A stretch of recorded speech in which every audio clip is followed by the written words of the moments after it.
ఈ ప్రభుత్వం వచ్చిన 13 నెలల ఒక్కలకు మెడికల్ బిల్ వచ్చే పరిస్థితి లేదు, జీపీఎఫ్ లోన్లు వచ్చే పరిస్థితి లేదు, డిఏల గురించి మాట్లాడే పరిస్థితే లేదు, పీఆర్సీ అయితే పత్తా లేకుండానే పోయింది.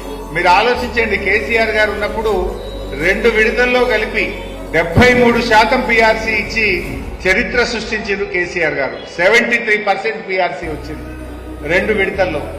కానీ దురదృష్టం ఏంటంటే పీఆర్సీ గడువైపోయినా ఇప్పటి వరకు దాని గురించి ప్రస్తావన లేదు.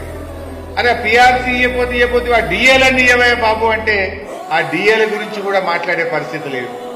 మరి డబ్బులు లేవా? ముఖ్యమంత్రి గారు మాట్లాడితే ఏమంటుండు, 1,00,000 కోట్లతో మూసి సుందరీకరణ చేస్తా అంటుండు, 40,000 కోట్లతో మెట్రో రైలు అభివృద్ధి చేస్తా అంటుండు, 1,000 కోట్లు పెట్టి 4th సిటీ కడతా, 4th సిటీకి 6 లైన్ రోడ్లు వేస్తా, 4th సిటీకి ఎయిర్పోర్ట్ నుంచి మెట్రో రైలు వేస్తా అంటుండు.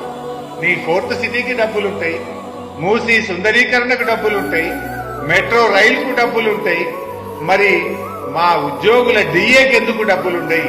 మా రిటైర్డ్ ఉద్యోగుల డబ్బులు ఇవ్వడానికి నీకు చేతులు ఎందుకు రావు అని చెప్పి నేను అడుగుతా